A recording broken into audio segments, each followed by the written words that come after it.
D'aussi loin que remonte l'humanité, l'homme a toujours cherché à comprendre l'environnement qui l'entoure. L'inconnu fait peur.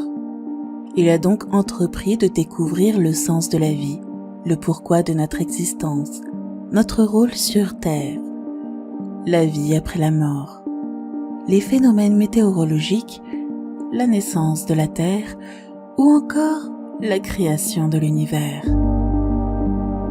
Comprendre les éléments, comprendre le sens caché des choses est un besoin viscéral de l'homme. Cette soif de découverte nous anime. Depuis des millénaires, la Terre est une éternelle question pour l'humanité. Comment est-elle née? Qui est à l'origine de sa création? De quoi est-elle faite? Que se passe-t-il dans l'univers? Quel est son rôle dans l'univers? Que se passe-t-il à l'intérieur de la Terre? Notre planète est exceptionnelle. Et pour le moment, en tout cas, c'est également la seule et unique planète où la vie est présente. Notre existence est possible uniquement parce que la Terre admet tous les critères essentiels à la vie. La Terre est un vaste sujet qui pose 1001 questions. Mais dans cette vidéo, je vous propose de répondre à une seule d'entre elles. À quoi ressemble l'intérieur de notre planète?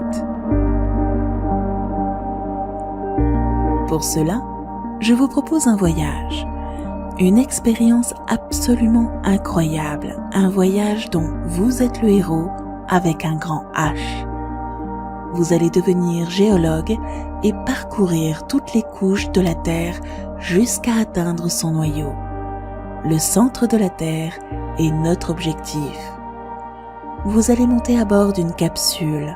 Cette capsule est unique en son genre, capable de résister à des chaleurs et une pression extrême. À son bord, vous pourrez défier les lois de la nature et pénétrer dans les couches les plus profondes de notre planète. Vous allez être immergé dans les entrailles de la Terre afin de percer ses secrets et ses mystères les plus complexes. Parce que la Terre est liée au Soleil et à l'univers tout entier, vous allez également utiliser un vaisseau spatial au cours de votre voyage afin de parcourir l'univers dans ce qu'il y a de plus beau et assister à la naissance d'une étoile et d'une planète. Avant de partir pour une nouvelle aventure, pensez à liker la vidéo et à vous abonner pour ne rien manquer. Merci à tous et bon voyage!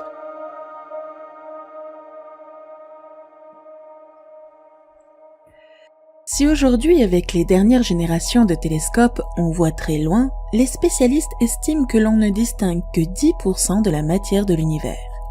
Vous imaginez? Ce que nous percevons nous paraît déjà immensément grand et pourtant, ce n'est qu'une infime partie de l'univers en entier. Les 90% restants sont appelés matière noire ou matière cachée. Et là, je ne vous parle même pas de l'antimatière. Des particules que l'on n'a encore jamais vues semblent la former.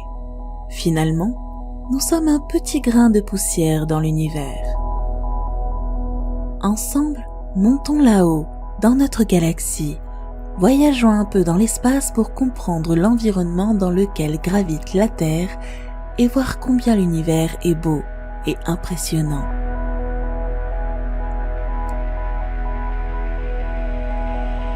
Avant de descendre sous terre, prenons un peu de hauteur à bord de notre vaisseau spatial à la découverte d'une infime partie de l'univers et de notre galaxie.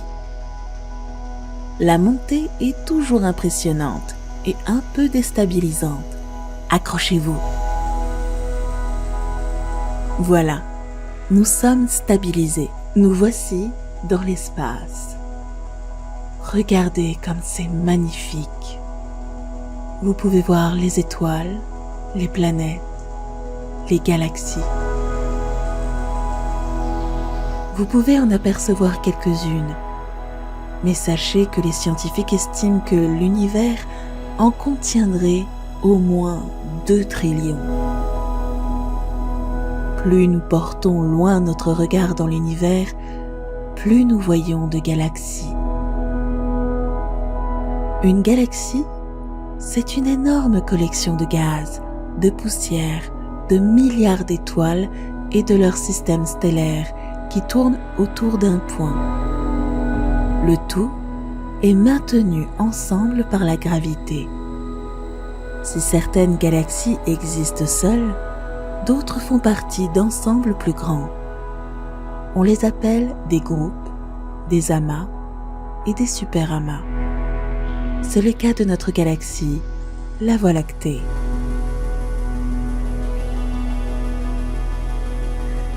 La Voie lactée, c'est la galaxie où nous nous trouvons actuellement. Extraordinaire cette vue imprenable sur l'espace, n'est-ce pas? C'est dans cette galaxie que notre système solaire évolue depuis sa naissance. La Voie lactée aurait une taille comprise entre 100 et 120 000 années-lumière. En sachant que une année-lumière représente 10 000 milliards de kilomètres. Je vous laisse imaginer le vaste espace où nous nous trouvons. Dans cette étendue infinie, nous partageons l'espace avec plus de 300 milliards d'étoiles et 100 milliards de planètes. La Voie lactée fait partie d'un ensemble plus grand appelé groupe local. Ce groupe s'étend sur 10 millions d'années-lumière. La galaxie d'Andromède en fait également partie. Mais ce n'est pas fini. Le groupe local où se situe la Voie lactée et la galaxie d'Andromède est voisin avec l'amas de la Vierge, un autre ensemble de galaxies. Ensemble, ils forment le superamas de la Vierge. Cette concentration de galaxies mesure, selon les estimations des scientifiques, plus de 100 millions d'années-lumière.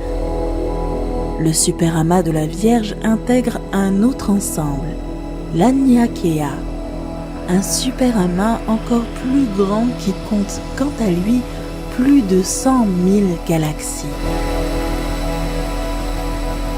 De telles dimensions donnent le vertige, n'est-ce pas?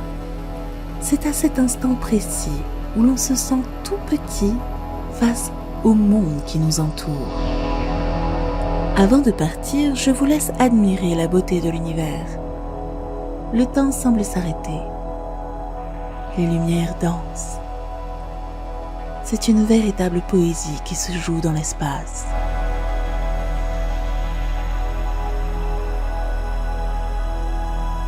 Opérons un demi-tour avant de nous perdre dans cette immensité. Nous allons opérer notre descente à l'Aniakea, du superamas de la Vierge, de l'amas de la Vierge, du groupe local, de la Voie lactée, puis de notre système solaire pour enfin arriver près de la Terre, notre planète.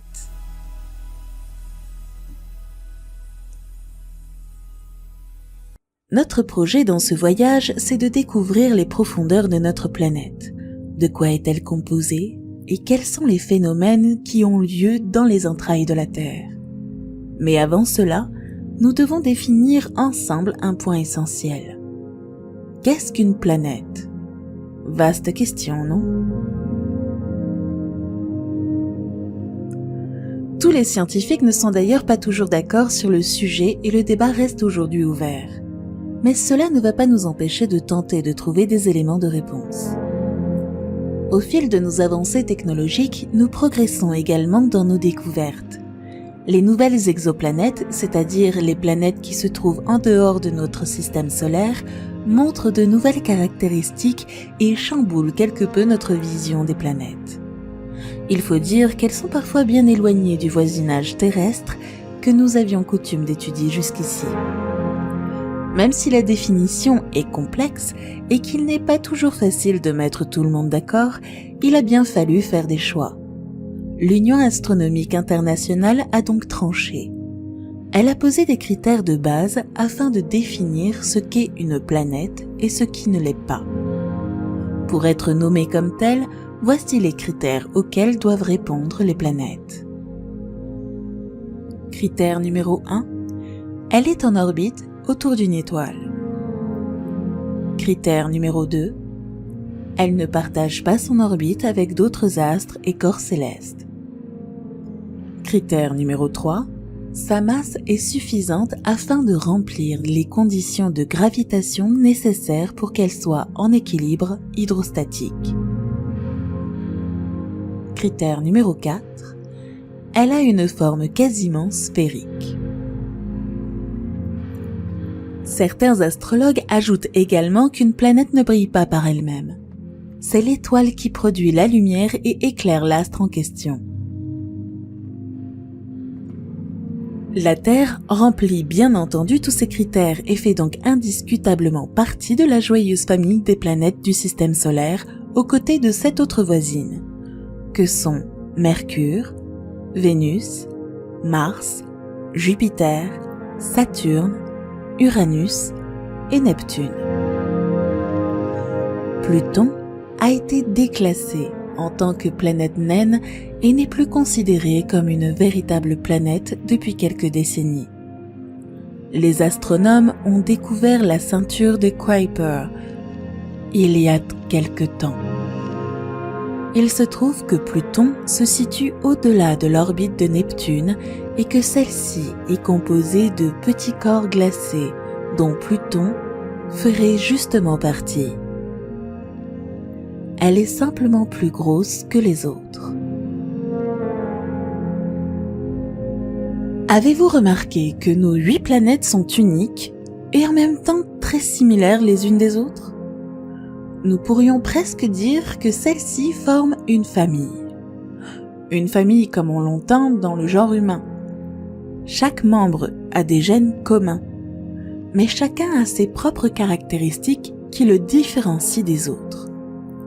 En astronomie, on considère 3 types de planètes. C'est important de les connaître afin d'avoir tout le bagage de connaissances nécessaires pour étudier notre Terre. Nous allons pour cela repartir dans l'espace et nous approcher de Jupiter. Vous ne pouvez pas la manquer, elle est gigantesque et des dizaines de satellites naturels gravitent autour de cette planète.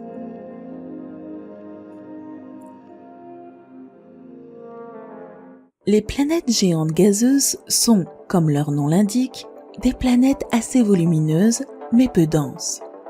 En effet, elles sont essentiellement constituées de gaz. Dans cette catégorie, on retrouve Jupiter, Saturne, Uranus et enfin Neptune. Ce sont les plus grosses de notre système solaire. Elles ont d'ailleurs généralement plusieurs satellites naturels qui gravitent autour d'elles. Jupiter en compte 79, dont Ganymède, Io et Europe. Saturne dénombre 82 satellites, dont fait partie Titan. 27 gravitent autour d'Uranus, et enfin, Neptune en compte 14. Ça fait du monde tout cela, n'est-ce pas? Autre particularité, elles ont toute une atmosphère épaisse et un anneau planétaire, en forme de disque plat et composé de poussière et d'autres petites particules, le tout orbitant autour d'une planète. Si elles sont essentiellement composées de gaz, d'après les dernières études scientifiques, il se pourrait que ces géantes gazeuses contiennent tout de même un noyau solide en leur centre. Vous pouvez apercevoir dans notre super télescope la planète Platon. Vous vous souvenez d'elle? C'est une planète naine. Approchons-nous et découvrons les caractéristiques de ce type de planète un peu particulier. Récemment créée, il se peut que vous n'ayez pas ou peu entendu parler des planètes naines. Ce sont bel et bien des astres de l'univers. Elles se placent entre la planète et le petit corps. Avant de nous perdre, voici quelques précisions qui vous permettront de mieux comprendre. Les planètes naines partagent certaines caractéristiques des planètes que nous connaissons. Mais elles ont également quelques spécificités qui les rapprochent également des petits corps aux propriétés particulières. Les planètes naines partagent notamment leur orbite, c'est-à-dire leur trajectoire de rotation, soumis aux lois de la gravité et suivant un parcours précis avec d'autres astres. Vous allez me dire, la Lune et la Terre partagent la même orbite autour du Soleil et on ne la considère pas comme une planète naine, mais comme une planète à part entière. Oui, c'est vrai. Vous avez entièrement raison. Mais la Lune est un satellite naturel de la Terre.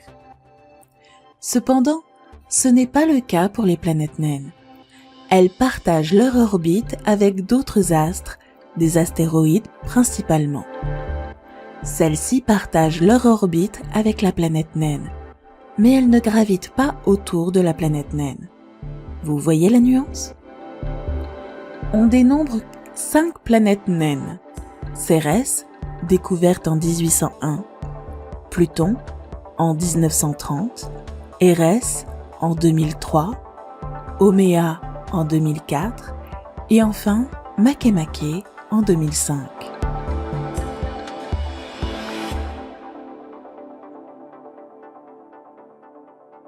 Comme vous aurez pu le remarquer, tout du moins je l'espère, la Terre n'a jusqu'ici toujours pas été mentionnée. Nous allons donc rebrousser chemin et prendre la direction de notre chère planète bleue. Elle fait en effet partie des planètes telluriques, notre dernière catégorie de planètes. Pour devenir un bon géologue et profiter de votre voyage au centre de la Terre, vous devez emporter dans vos bagages quelques connaissances spécifiques. En effet, les planètes telluriques ont quelque chose de spécial. Ce petit quelque chose est l'un des éléments qui nous permet également de pouvoir vivre sur Terre et profiter de ses ressources. Voici les spécificités à connaître sur ce type de planète avant de partir à la découverte des profondeurs.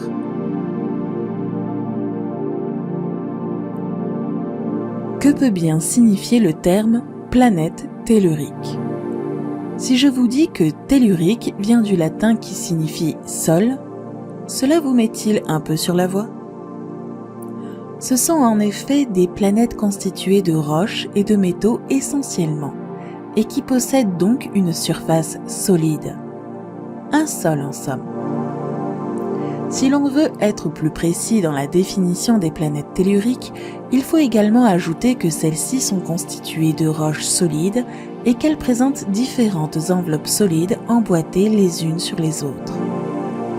C'est le moment de faire travailler les méninges et de vous remémorer vos années passées sur les bancs de l'école. Souvenez-vous, on retenait alors 3 couches principales, la croûte terrestre, le manteau et le noyau. Dans notre système, 4 de nos planètes sont considérées comme telluriques. Il y a la Terre, bien sûr, mais également Mercure, Vénus et enfin Mars. Peut-être l'aurez-vous remarqué, ce sont également les 4 planètes les plus proches du Soleil. Elles se situent juste avant la ceinture d'astéroïdes. Pour revenir à nos planètes rocheuses, voici quelques détails à retenir sur chacune d'entre elles. Qui sait, une question de culture générale sur les planètes pourrait vous tomber dessus telle une météorite lors de votre prochaine partie de Trivial Pursuit. Prenez donc des notes, ce sera pour vous de briller par vos connaissances auprès de vos amis. Mercure est la plus proche du Soleil. Pour mesurer cette distance, on parle en unités astronomiques. Une unité astronomique représente la distance Terre-Soleil, soit environ 150 millions de kilomètres. Mercure est entre 0,30 et 0,50 unités astronomiques du Soleil. C'est une moyenne, car la distance varie sans cesse. Le Soleil et les planètes sont en mouvement perpétuel. Pour revenir à Mercure, c'est également la plus petite de notre système solaire. En effet, elle mesure 3474 km de diamètre environ, contre 12 742 km environ pour la Terre.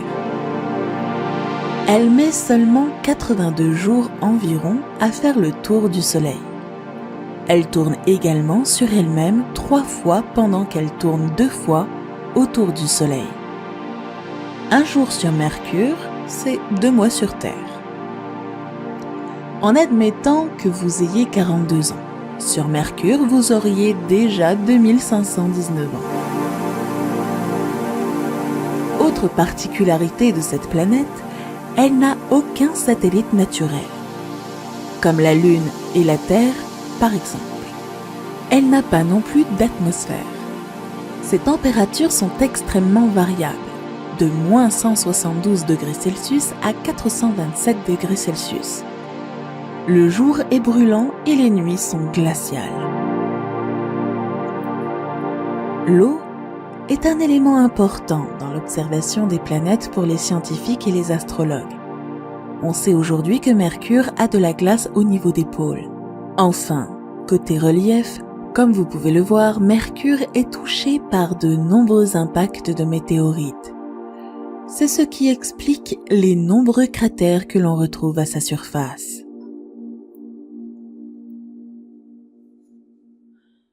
Déplaçons-nous de quelques unités astronomiques pour aborder Vénus. Elle est également criblée d'impacts de météorites, mais elle regorge également de montagnes, de canyons et de volcans. Si elle ne contient pas d'eau, elle possède une atmosphère contrairement à ce que nous avons pu observer sur Mercure. Celle-ci est très épaisse et est composée essentiellement de carbone, de dioxyde de soufre, d'azote et d'acide sulfurique. L'effet de serre est donc très important. La température moyenne est de 453 degrés Celsius, un véritable four. Elle met 7 mois et demi pour faire un tour complet autour du Soleil. Vénus a une autre particularité, elle tourne également sur elle-même, mais dans le sens contraire de ses voisines.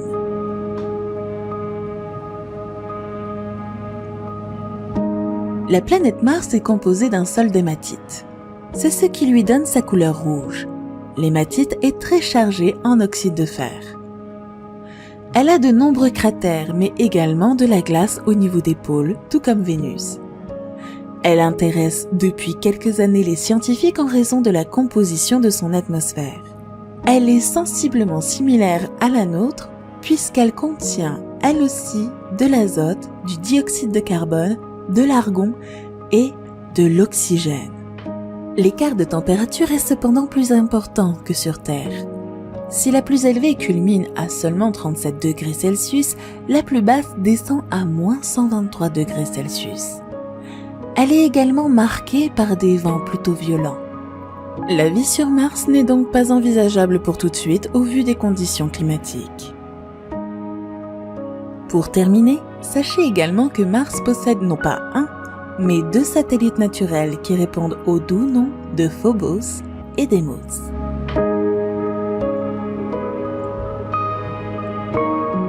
La Terre, notre chère planète bleue, est la seule à ce jour à connaître un paysage aussi varié.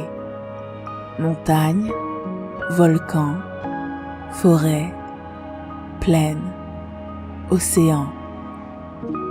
Ces spécificités et la richesse de ces reliefs ont permis de donner naissance à de nombreuses ressources minérales, mais aussi organiques. C'est la seule en l'état de connaissance actuelle, en tout cas, qui est capable d'accueillir la vie. Comme vous le savez, l'eau est l'élément indispensable à toute vie animale ou végétale que nous connaissons. Et sur Terre, elle y est présente sous toutes ses formes et en quantité suffisante. Notre Terre possède une atmosphère. Elle est, contrairement à Vénus, composée d'azote, d'argon, de dioxyde de carbone, mais également d'oxygène et de vapeur d'eau. On peut également noter des écarts de température entre les zones les plus froides et celles qui sont les plus chaudes. On retrouve des températures extrêmes telles que moins 160 degrés Celsius dans les pôles, jusqu'à 45 degrés dans les zones les plus chaudes. Elle fait un tour sur elle-même en 24 heures, ce qui correspond à une journée dans notre système calendaire. Après 365,25 jours, la Terre a effectué un tour complet sur elle-même. Autre élément important qui la différencie des autres planètes, son satellite naturel, la Lune. La Lune gravite en effet autour de la Terre et joue un rôle sur les marées. Maintenant, vous connaissez un certain nombre d'éléments sur l'univers et les spécificités des différents types de planètes. Mais n'y a-t-il pas une autre question qui taraude votre esprit avant d'entamer notre descente dans les entrailles de la Terre? Savez-vous comment notre planète est née?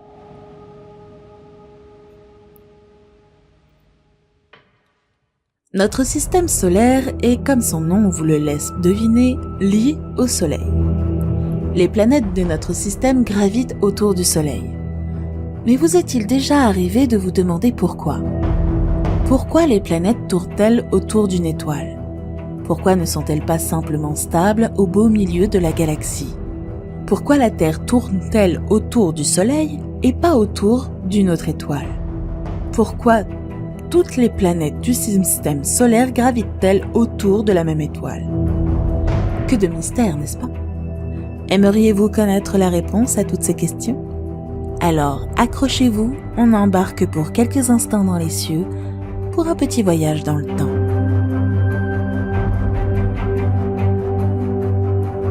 C'est en effet l'apparition de notre Soleil, il y a 4,6 milliards d'années, qui a bousculé une partie de l'univers en créant un grand nuage de gaz et de poussière, et donc qui donnera naissance à nos planètes. Mais n'allons pas trop vite en besogne et prenons le temps de comprendre ce qu'il s'est véritablement passé à ce moment-là. En effet, la naissance du système solaire a joué un rôle essentiel sur la composition des planètes et donc de la Terre. C'est une des clés qui va vous permettre de comprendre au fil de notre voyage la composition de la Terre. Auriez-vous imaginé qu'il faille monter si haut dans le ciel pour comprendre ce qu'il se passe si profondément dans la Terre? Incroyable, non? Le Soleil est une étoile gigantesque. Elle mesure environ 696 340 km de diamètre.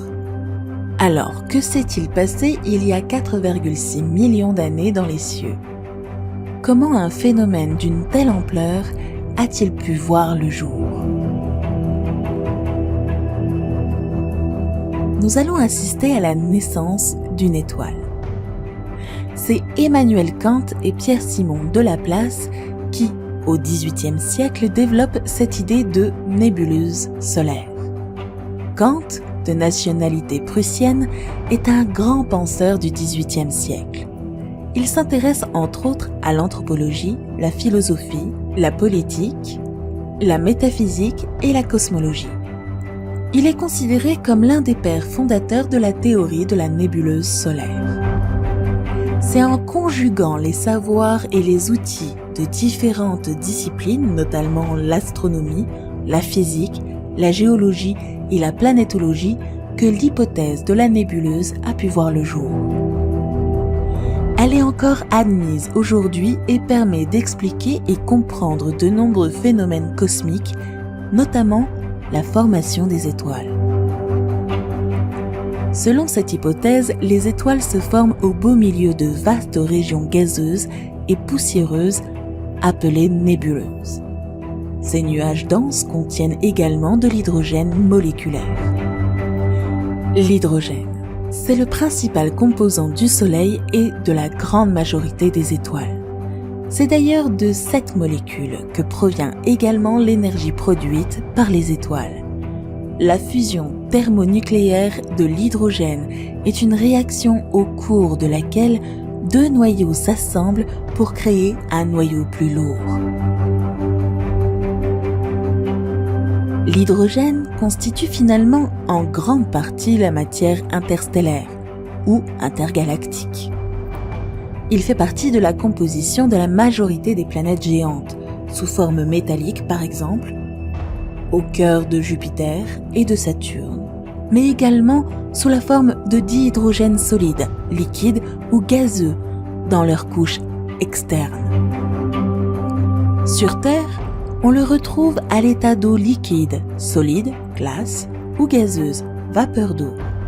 Mais on le trouve aussi dans les émanations de certains volcans sous une autre forme communément appelée méthane. L'hydrogène, c'est donc la base de notre système. Maintenant que vous en savez un peu plus sur cette matière particulièrement précieuse pour l'univers, voyons un peu ce qu'il produit.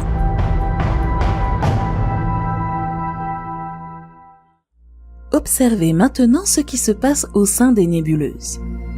Ces nébuleuses de gaz d'hydrogène contiennent des grumeaux, c'est-à-dire des petits grains de poussière qui se promènent au beau milieu du mélange gazeux, un peu comme les petites boules de farine dans votre pâte à gâteau.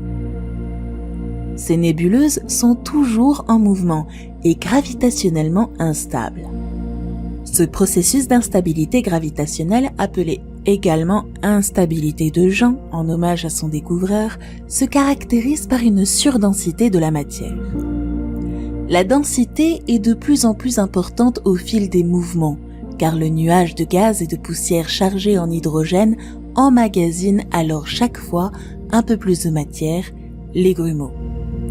Les éléments solides se concentrent autour d'un même point.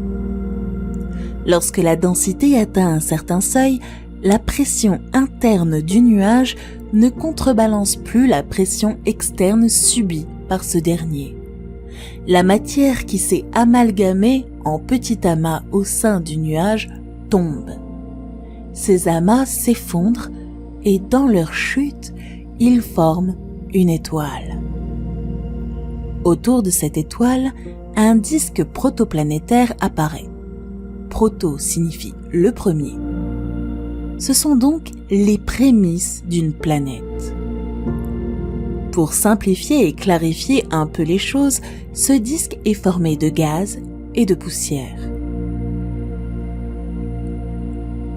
Ce sont ces mêmes disques qui vont donner naissance aux planètes. C'est ce qui s'est passé pour la Terre et toutes les autres planètes qui constituent le système solaire, par exemple. Dans ce disque protoplanétaire, au fil de millions d'années et de mouvements circulaires, une planète peut voir le jour. Le Soleil est né, comme les autres étoiles, dans un nuage d'hydrogène moléculaire, puis il a lui-même enfanté notre merveilleuse planète bleue.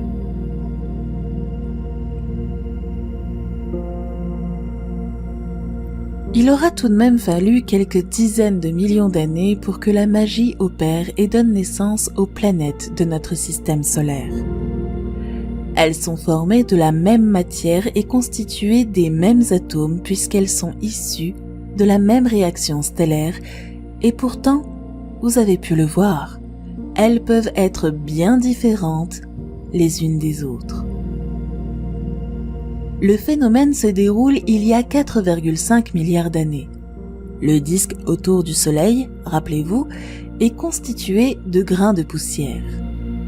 Ces grains de poussière en périphérie du Soleil s'attirent les uns les autres et finissent par s'agglomérer pour former des cailloux, de plus en plus importants.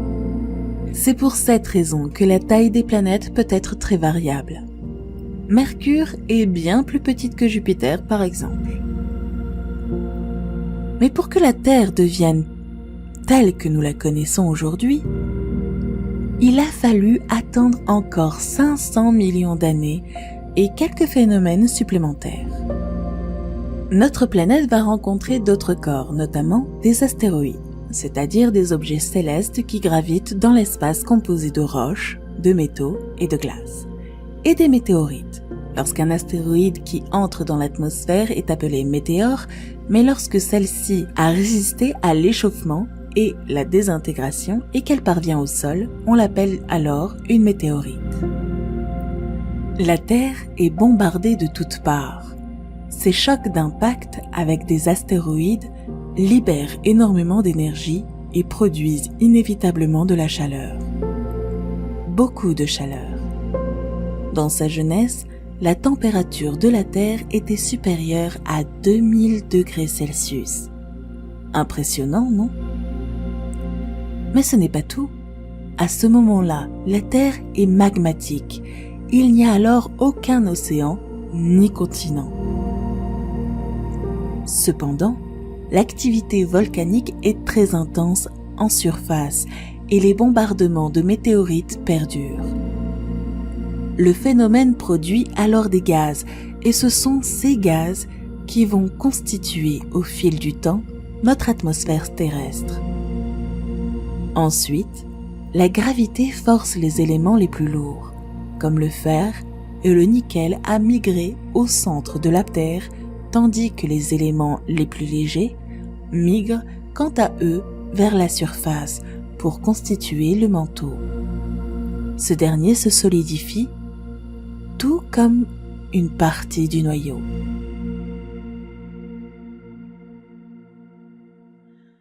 L'homme cherche depuis la nuit des temps à percer le mystère de l'univers.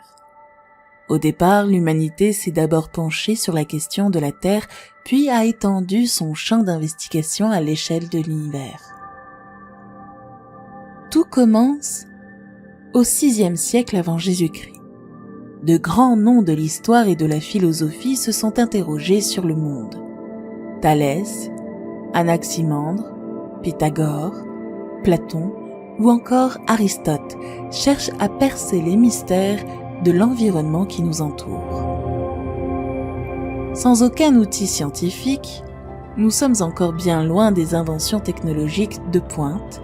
Ces philosophes cherchent à déterminer notre place dans le monde, mais également celle de la Terre dans l'univers. Ils pensent alors que la Terre est ronde. Aristote ira un peu plus loin en expliquant alors que la Terre est exclusivement composée de terre et entourée d'eau, d'air et d'une couche de feu. Contrairement à ce que l'on pourrait penser, même au Moyen-Âge, l'idée de la Terre plate est une légende. Cette idée fut avancée pour prouver une nouvelle fois l'obscurantisme médiéval et biblique. Mais dans les faits, de nombreux textes prouvent le contraire. Il y a cependant un concept qui perdure jusqu'au XVe siècle et l'arrivée de Nicolas Copernic. En effet, les connaissances scientifiques, mais aussi religieuses, mettaient alors la Terre au centre de l'univers. Tout gravite autour d'elle, et notamment le Soleil. C'est Copernic, un scientifique mathématicien et physicien polonais, qui prouvera le contraire en développant la théorie de l'héliocentrisme vers 1510. À l'époque, c'est le géocentrisme qui fait loi et sa théorie n'est pas très bien reçue. Elle sera très mal accueillie et mettra même sa propre vie en danger. Pour se protéger, il devra avouer que ce n'est qu'une simple hypothèse. Ce n'est que bien des décennies plus tard, grâce aux travaux menés par Isaac Newton, mais également aux avancées technologiques de Galilée, un mathématicien, géomètre, physicien et astronome italien, que les preuves irréfutables de l'héliocentrisme pourront être mises au grand jour. Le 12 mars 1610, Galilée publie à 500 exemplaires Siderus Nuncius, le message céleste. Il confirme la théorie de Copernic et l'ouvrage est rapidement épuisé. Problème, l'Église ne souhaite pas que cette théorie se sache. On lui demande donc de taire ses découvertes.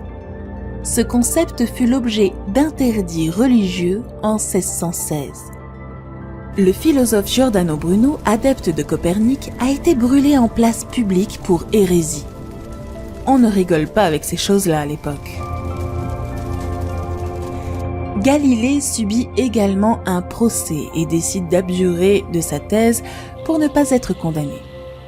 Les travaux d'Isaac Newton parviendront à mettre un terme au débat et à prouver, une fois pour toutes, que la Terre non seulement tourne autour du Soleil, et non l'inverse, mais qu'elle tourne également sur elle-même.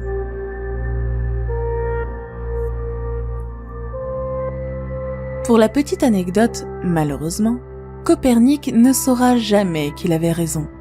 Il est mort en 1543 en Pologne, bien avant que sa théorie soit enfin acceptée par le monde. Copernic, malgré ses déboires, a permis d'amorcer une révolution astronomique. C'est René Descartes qui sera le premier à s'intéresser de près au monde souterrain en 1644. Pour lui, la Terre serait un ancien soleil. Le noyau serait une matière solaire et il serait recouvert d'une couche compacte de la même matière, puis de terre, d'eau, d'air, puis à nouveau de terre. Autrement dit, pour lui, la Terre est creuse. Kircher cherche en 1665 à expliquer les éruptions volcaniques. Ces questions le conduisent à penser que la Terre est effectivement un ancien soleil refroidi, mais qu'elle possède un foyer central relié au volcan de la surface. Enfin, Burnet, plusieurs décennies plus tard, en 1681, pense que le globe terrestre est un chaos de fluides qui se compose de tous les éléments et qui se serait ordonné par l'effet de la gravité. Les parties lourdes descendent et les plus légères remontent. Les investigations et les recherches se poursuivent au fil des années, mais aucune ne permet de répondre à toutes les questions relatives à la composition de la Terre et à son comportement dans l'univers. En 1749, Buffon, intendant au Jardin du Roi, propose une nouvelle théorie qui permet une grande avancée géologique. En effet, il s'appuie sur des arguments solides qui permettent de prouver ses théories. Il démontre tout d'abord, grâce à un simple fil à plomb, que la Terre est pleine. En s'appuyant sur l'attraction de la montagne et l'attraction de la Terre, il établit grâce à la direction que prend le fil de plomb à côté d'une montagne que celle-ci est faible et par conséquent que la Terre est pleine. Dans le cas contraire, la masse de la montagne serait plus importante que la masse totale de la Terre et la déviation serait plus grande. Pas bête l'intendant du roi, n'est-ce pas? Il avance également que le globe a fondu au début de son histoire. Pour cela, il explique que la forme aplatie de la Terre est inévitablement la conséquence d'un globe malléable et donc en fusion à un moment T de son histoire. Il explique aussi que depuis l'exploration et l'exploitation minière, des relevés de température ont été effectués. La Terre a une chaleur propre. Enfin, il précise que les roches montagneuses sont le résultat d'une fusion. Au vu de ces arguments solides, tout porte effectivement à croire que la Terre est pleine et qu'un centre en fusion se trouve au centre de notre planète. Dans les années 1800, une nouvelle discipline émerge, la géologie. Cette fois, on étudie vraiment le terrain. Cordier, un géologue et minéralogiste français, observe un phénomène qui permettra d'élaborer une nouvelle vision des entrailles de la Terre. En effet, dans les mines, la température augmente de 1 degré Celsius environ tous les 25 mètres. À 50 mètres de profondeur, il semble que la température grimpe à 1600 degrés Celsius. À ce stade, toutes les roches sont fondues. Le globe serait donc une énorme masse en fusion recouverte d'une écorce mince et solide, selon Cordier. Au XXe siècle, de nouvelles connaissances et outils technologiques permettent d'étayer les hypothèses de composition de la Terre. C'est à ce moment-là que le modèle sismologique apparaît et permet de comprendre certains phénomènes jusqu'alors inexpliqués. En effet, on détecte des ondes de cisaillement, c'est-à-dire des ondes qui se propagent dans les liquides. Cela montre alors que le globe se comporte plutôt comme un corps solide élastique. Plusieurs travaux seront nécessaires pour expliquer la composition de la Terre. les volcans ou encore la formation des montagnes. Suite à ces différentes études, Oldham découvrira qu'à une certaine profondeur, la vitesse des ondes sismiques diminue. Cette discontinuité serait établie à 3800 km de profondeur environ. S'il y a des discontinuités, il y a inévitablement différentes couches. Mohorovici mettra quant à lui en lumière la frontière entre la croûte et le manteau à environ 54 km de profondeur. Gutenberg repositionnera la discontinuité d'Oldham vers 2900 km. Enfin, entre 1923 et 1952, Adams, Williamson, Bullen et Birch parviendront à préciser la densité des différentes couches de la Terre. À l'échelle du temps, ces révélations sont très récentes. On a découvert il y a 70 ans à peine les différentes densités de la croûte, du manteau supérieur, du manteau inférieur ou encore du noyau. Maintenant, c'est à vous de poursuivre le travail de ces grands noms de l'histoire. Le temps de notre voyage, nous allons devenir un géologue. Après avoir découvert les grands principes de l'univers et compris comment le Soleil a pu donner naissance à la Terre, vous allez pouvoir entrer dans notre capsule et partir à la conquête des profondeurs terrestres. Un géologue étudie les caractéristiques des couches internes et l'interaction de celles-ci avec les couches externes de la Terre, comme l'atmosphère, l'hydrosphère et la biosphère. C'est une discipline qui peut englober de nombreuses spécialisations telles que la minéralogie, la sédimentologie, la stratigraphie, la géochimie, la planétologie, la volcanologie, la magmatologie ou encore l'hydrologie. Comme vous pouvez le voir, l'exercice du géologue est plutôt complexe. Cependant, je perçois chez vous une âme aventurière et une volonté de faire aussi solide que le noyau de la Terre. Vous êtes fin prêt, j'en suis sûre, à aborder ces différents thèmes au cours de notre voyage. Mais pour comprendre les mystères de notre planète, nous avons du pain sur la planche. Nous devons donc nous y mettre dès maintenant. Commençons par une chose. Quelles sont les différentes couches terrestres ?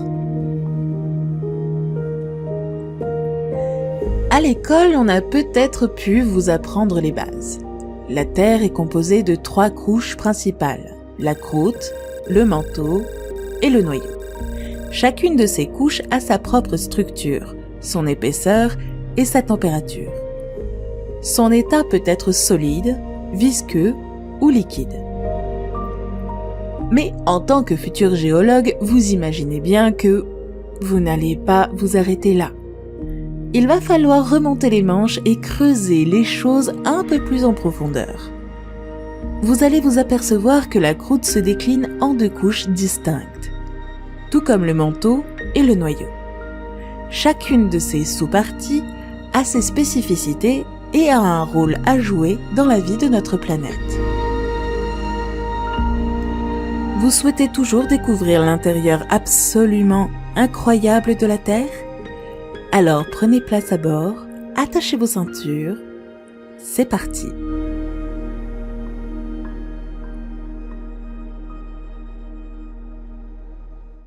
La croûte terrestre, c'est la couche visible par l'homme.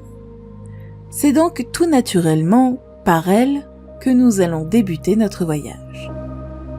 Vaste et étendue, cette couche paraît colossale à elle seule et pourtant, elle ne constitue que 2% du volume total de la Terre. On parle de la couche terrestre, mais nous devrions dire les croûtes. En effet, elle se divise en 2 parties qui se superposent, la croûte continentale et la croûte océanique. La croûte continentale correspond au continent émergé et représente 40% de la surface de la Terre. Elle se trouve à l'état solide. C'est sur elle que nos pieds reposent la majorité du temps, sauf lorsque vous êtes au bord de la mer. Les reliefs sur la surface de la Terre sont riches et variés. On peut admirer des déserts, des forêts, des plaines ou encore des montagnes.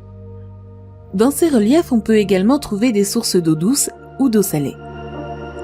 Il y a 4 milliards d'années, la température de l'atmosphère a diminué pour atteindre environ 100 degrés Celsius. La surface de la Terre s'étant nettement refroidie, l'eau a alors pu devenir liquide et tomber du ciel sur le sol. Au début, le sol était encore très chaud, l'eau s'évaporait donc quasiment instantanément. Au fil des millénaires, la Terre s'est refroidie de plus en plus. L'eau a alors pu ruisseler dans le creux de la croûte terrestre et former des mares, des lacs, des rivières, puis la mer et l'océan. Je pourrais vous dire que la croûte est composée de roches granitiques et m'arrêter sur ce fait. Mais j'ose espérer que votre curiosité vous titille et que vous ne souhaitez pas en rester là. Voici donc quelques points essentiels à connaître au sujet de notre fameuse croûte continentale. Si l'on joue au géologue en herbe et que l'on passe au peigne fin la totalité de notre croûte terrestre, nous pourrions recenser 92 éléments chimiques naturels. Si ce nombre peut être impressionnant, dans la réalité seulement une trentaine de ces éléments sont largement répandus. Les autres se trouvent en quantité plus infime. L'un des principaux éléments, 47% de la croûte terrestre, c'est l'oxygène. Vous connaissiez sa présence dans l'air, mais vous ne vous doutiez peut-être pas qu'il était également l'un des composants essentiels de notre sol. Le second élément chimique naturel est le silicium. Il représente 28% de la croûte.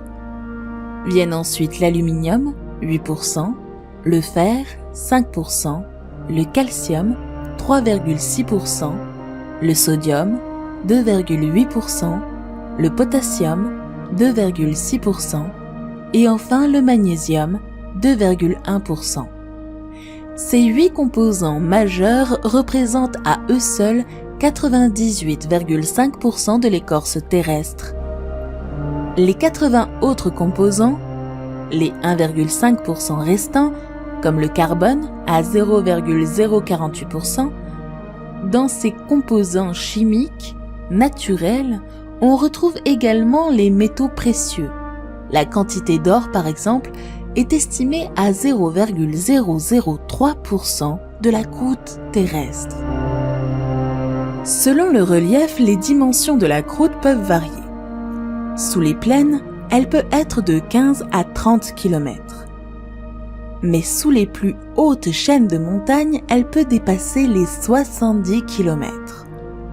La densité de croûte terrestre est de 2,6 g par centimètre cube. Vous vous demandez sûrement pourquoi je vous précise cette mesure de densité. Eh bien, vous verrez que celle-ci a son importance d'ici quelques minutes. La croûte océanique correspond au fond des océans. Mais si nous sommes sous l'eau, la croûte est à l'état solide, tout comme la croûte continentale. L'abysse le plus important, c'est-à-dire le creux le plus profond, mesure environ 10 km. On peut donc dire que l'épaisseur de la croûte océanique mesure environ 10 000 mètres. Sur le continent, on parle de roches granitiques. Mais sous l'océan, c'est la roche basaltique qui domine les lieux. Ce sont 2 types de magma à l'origine de la croûte terrestre. Leur composition est assez similaire, avec quelques nuances.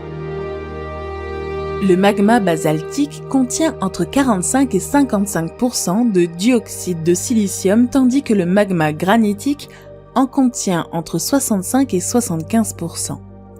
Ensuite, le magma basaltique est également riche en magnésium, en fer ou encore en calcium. Si le magma granitique en contient également, les quantités de ces minéraux sont bien moins importantes. Autre particularité, avec l'âge, la croûte océanique se déplace comme un tapis roulant jusqu'à tomber dans le manteau chaud et finit par fondre. On pourrait presque parler de recyclage des couches. Il n'y a pas de croûte océanique âgée. En revanche, ce processus ne fonctionne pas pour la croûte continentale. C'est pourquoi certaines couches remontent à des milliers d'années.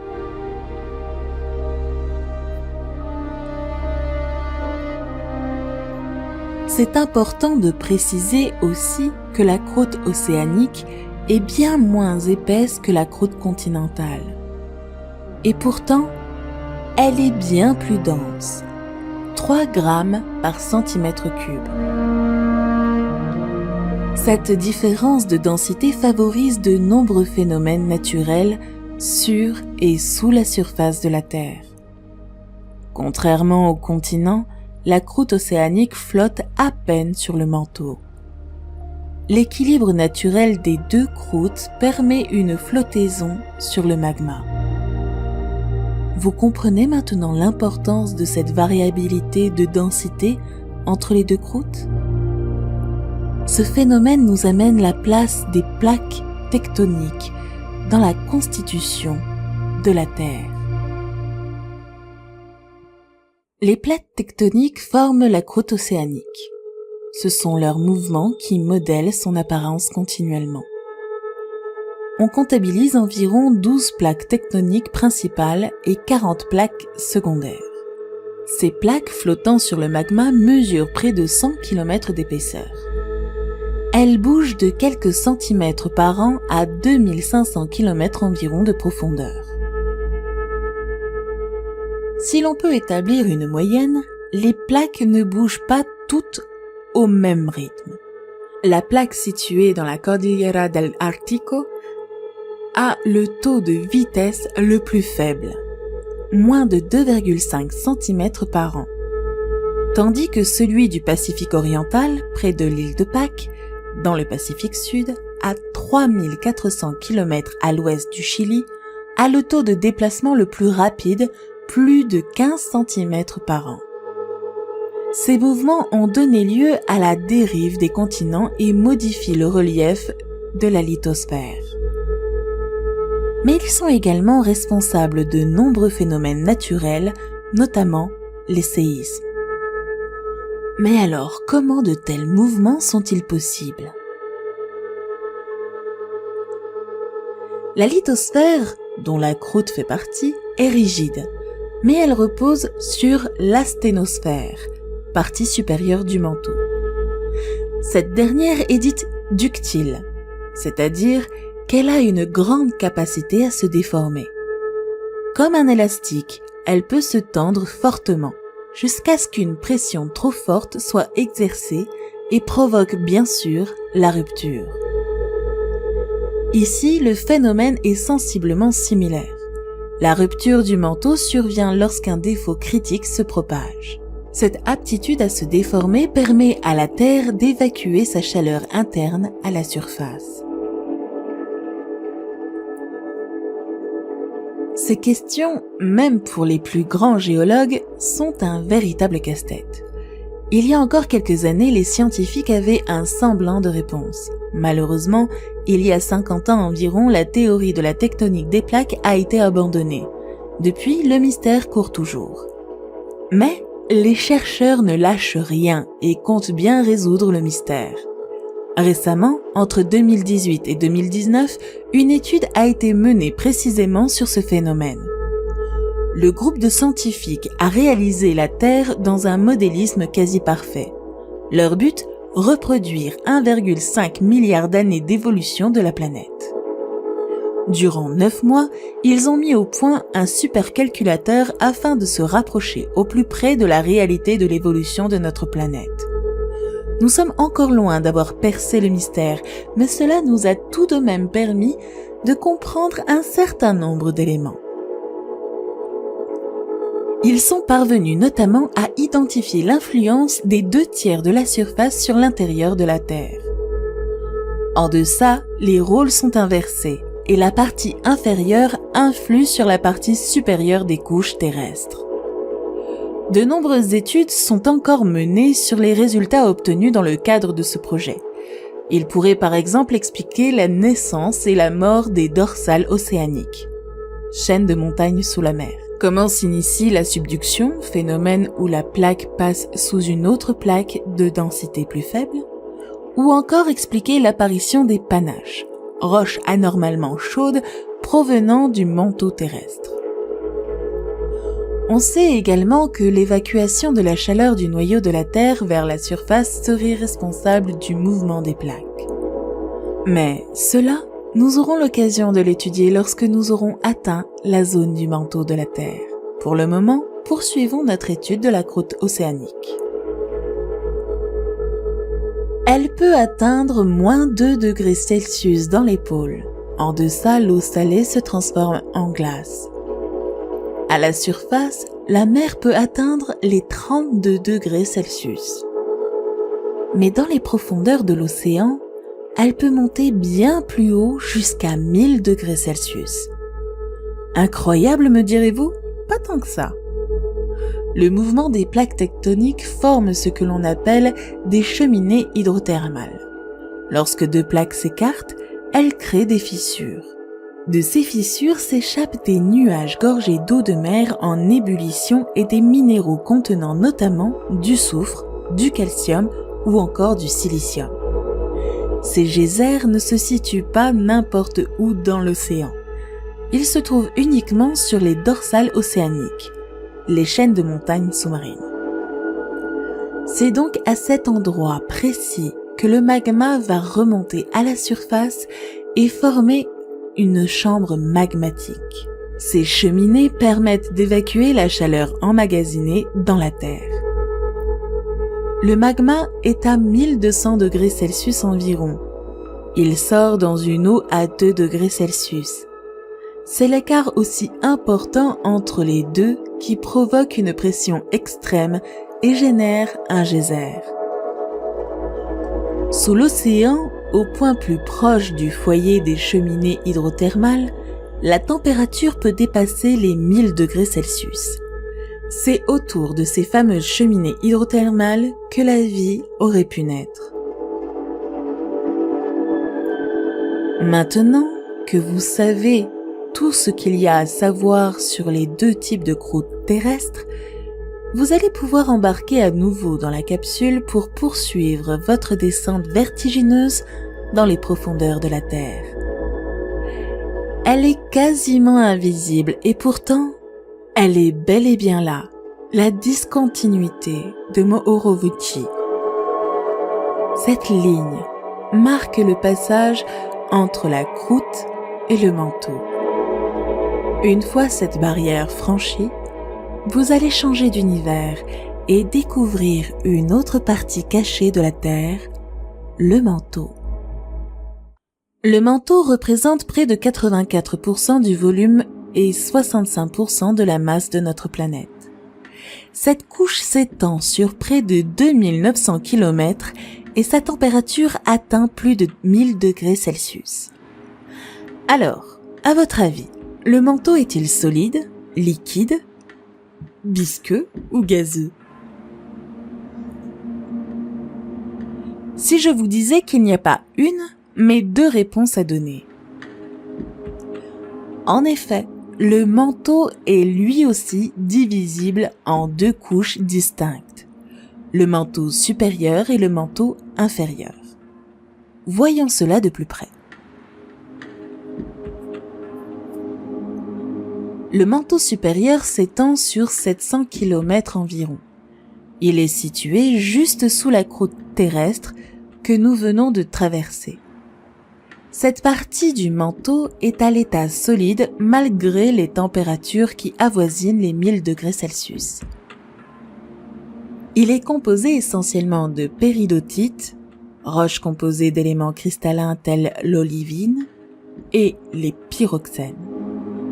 Cette roche est une partie plastique, c'est-à-dire plus molle et malléable. Le manteau est constitué de composants basiques, notamment de l'olivine, et des pyroxènes. Mais avec la profondeur, la pression, mais aussi la température qui augmente, la roche change. Les minéraux évoluent et se transforment. On appelle cela une transition. En effet, entre le manteau supérieur et inférieur, il n'y a pas de barrière franche. Les deux parties sont séparées par une zone de transition où la densité change progressivement. Cette particularité du manteau permet la convection. Ce processus d'évacuation de la chaleur est l'un des éléments de réponse à la question du mouvement des plaques tectoniques. Mais avant, découvrons ensemble une nouvelle couche terrestre, celle du manteau inférieur. Poursuivons notre descente. Ici, tout est différent. Nous sommes à 670 km de profondeur environ. Nous entrons dans la phase de transition progressive du manteau supérieur au manteau inférieur. À cet endroit précis, à cause de la pression et de la température, l'olivine et le pyroxène qui composent le manteau vont se transformer en pérovskite. Ce n'est pas un changement de structure ou de matière proprement dit, mais plutôt un changement d'état. C'est le seuil où la matière bascule d'un état à un autre. Dans cette zone, la roche n'est plus tout à fait solide puisqu'elle entre en fusion. C'est ce que l'on appelle le magma. L'état de la roche est visqueux. Cette zone s'étend de 700 à 2100 km environ et la température atteint un seuil maximal de 3700 degrés Celsius. Maintenant que vous connaissez les éléments essentiels des deux manteaux de la Terre, je crois qu'il est temps d'aborder la question de la convection. Vous ne croyez pas ? Comme vous pouvez le voir, cette zone du manteau est particulièrement instable. Elle est animée par des mouvements de convection. Des mouvements lents, mais essentiels à la Terre. La convection, c'est un moyen de transmission de la chaleur par circulation d'air ou de liquide. Je m'explique. La roche chaude est moins dense. Elle va donc avoir tendance à remonter tandis que la roche froide est plus dense et va au contraire descendre. On parle alors de courant ascendant et courant descendant. Ce mouvement dans le fluide, les parties chaudes qui montent et les parties plus froides qui descendent, définissent justement la convection. Pour que la convection dure dans le temps, il faut qu'elle soit entretenue, c'est-à-dire que quand le fluide chaud arrive tout en haut, il doit entrer en contact avec un milieu plus froid, de la roche plus froide dans notre cas, le fluide se refroidit et redescend, tandis que le fluide plus chaud le remplace et ainsi de suite. Ces mouvements perpétuels ont un impact sur les couches supérieures de la Terre. Ce sont ces mouvements qui sont en partie responsables des mouvements de tectonique des plaques que nous avons évoqués tout à l'heure, mais peut-être également des volcans ou encore des séismes. Ce phénomène est très important pour la Terre malgré ses conséquences parfois très graves à la surface pour les hommes, les animaux et la nature. La Terre possède une chaleur importante du fait de sa radioactivité et elle doit évacuer la chaleur emmagasinée. Avant de poursuivre, peut-être aimeriez-vous savoir pourquoi la Terre est radioactive. Avant tout, il faut définir ce qu'est la radioactivité. Elle se caractérise par l'émission de rayonnement par des atomes qui vont fusionner ou, au contraire, se désintégrer. Lorsqu'un noyau d'atomes est instable parce qu'il est trop léger ou, au contraire, trop lourd, il va se fondre avec un autre ou se scinder. C'est lors de ces deux phénomènes qu'il émet une énergie équivalente à la perte de masse engendrée. C'est ce que l'on appelle la radioactivité naturelle. Lorsqu'elle est provoquée par une réaction nucléaire, on parle alors de radioactivité artificielle. Nous sommes tous un peu radioactifs. Dans le globe terrestre, la principale source de chaleur est la radioactivité. La fusion et la désintégration d'atomes instables sont des phénomènes très courants de la matière. Dans les entrailles de la Terre, la fusion et la désintégration sont tout aussi courantes, mais la fission est l'une des principales sources d'énergie de la chaleur. Fusion regroupe des atomes. La désintégration détruit, tandis que la fission divise un atome en 2 atomes plus légers. La fission chauffe le magma responsable du volcanisme, mais aussi des émissions de gaz à effet de serre. La chaleur permet également de liquéfier la couche externe du noyau et favorise les mouvements responsables du magnétisme terrestre. Ça, je vous l'expliquerai un peu plus tard. Ce bouclier magnétique est essentiel à la vie sur Terre. Le manteau joue donc un rôle très important, même à la surface. Cependant, si cette production de chaleur est nécessaire, elle doit également pouvoir être évacuée. Pour évacuer cette chaleur, il y a 3 mécanismes possibles: la conduction thermique, la convection et le transfert radiatif. Une grande partie de la chaleur est évacuée par le mouvement des roches et la convection. Ces courants provoquent la dérive des continents, mais de nombreux détails comme la vitesse d'amplitude, la localisation, sont encore très mal connus. C'est pour cette raison que les recherches se poursuivent afin d'élucider le mystère des plaques. Nous allons une nouvelle fois descendre un peu plus profondément dans la Terre. Nous touchons du doigt notre objectif. Lorsque l'on aborde le noyau externe, une nouvelle fois, l'état de la matière change pour devenir liquide. Il faut préciser que la température moyenne établie sur les 2300 km que constitue le noyau externe est de 3700 degrés Celsius à 4000 degrés Celsius. Il est séparé du manteau par la discontinuité de Gutenberg à environ 2900 km de profondeur. La composition est cependant différente des couches supérieures. Si jusqu'ici nous avions affaire à de la roche, cette fois le noyau est essentiellement composé de fer de 80 à 85%. Les autres éléments qui composent le noyau externe ne sont que des suppositions. C'est en effet assez difficile de déterminer avec précision les éléments les plus légers. Les scientifiques pensent qu'il contient environ 5% de nickel et peut-être également du soufre et du silicium. Le noyau externe étant composé principalement de métal, on pourrait croire que c'est celui-ci qui se comporte comme un aimant. Seul problème, à haute température, les métaux perdent leurs propriétés magnétiques. Or, il fait tout de même près de 4000 degrés Celsius. Le champ magnétique de la Terre ne peut donc pas se limiter à la seule présence de fer et de nickel. Un autre phénomène est responsable du champ magnétique, et ce phénomène n'est autre que l'effet dynamo. Le processus par lequel une rotation est effectuée grâce au mouvement de convection crée un champ magnétique. C'est ce que l'on appelle l'effet dynamo en astrophysique. Vous êtes déjà monté sur un vélo ? Bon, parfait. Alors imaginez un vélo. Vous voyez la lampe à dynamo qui frotte sur la roue arrière lorsque vous pédalez. Elle permet de créer un courant électrique.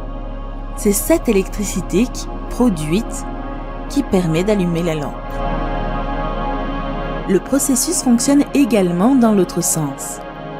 Un courant électrique qui tourne va produire un champ magnétique. Maintenant, revenons au centre de la Terre. La matière métallique en fusion est en mouvement perpétuel. C'est ce brassage de fluides de fer et de nickel fondu qui crée un fluide conducteur, c'est-à-dire qu'il produit un courant électrique. Nous venons de voir qu'un courant électrique qui tourne génère un champ magnétique. c'est ce qui se produit au niveau du noyau externe. La rotation de la Terre sur son axe permet à ses courants électriques de former un champ magnétique autour d'elle grâce à l'effet dynamo. Depuis le noyau externe jusqu'au centre du noyau interne, on compte environ 1200 km. Nous voilà arrivés au bout de notre voyage. Ça fait quelque chose, n'est-ce pas? Nous avons parcouru près de 6400 km. Auriez-vous imaginé une seule seconde qu'une telle profondeur soit possible? Pensez-vous que de telles réactions chimiques et géologiques pouvaient avoir lieu, là, juste sous vos pieds? Souvenez-vous, entre le manteau inférieur et le manteau externe, nous sommes passés de l'état solide à l'état visqueux, puis enfin à l'état liquide. Eh bien, aussi surprenant que cela puisse paraître, le noyau interne est quant à lui solide. Et oui, la température du noyau interne serait comprise entre 3800 et 5500 degrés Celsius. La pression due à la chaleur est très importante.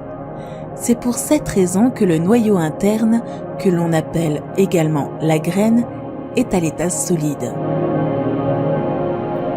La graine serait-elle aussi en mouvement? Mais sous l'action du champ magnétique, elle tournerait plus vite que le reste de la planète. On parle alors de rotation différenciée. La galaxie est en mouvement.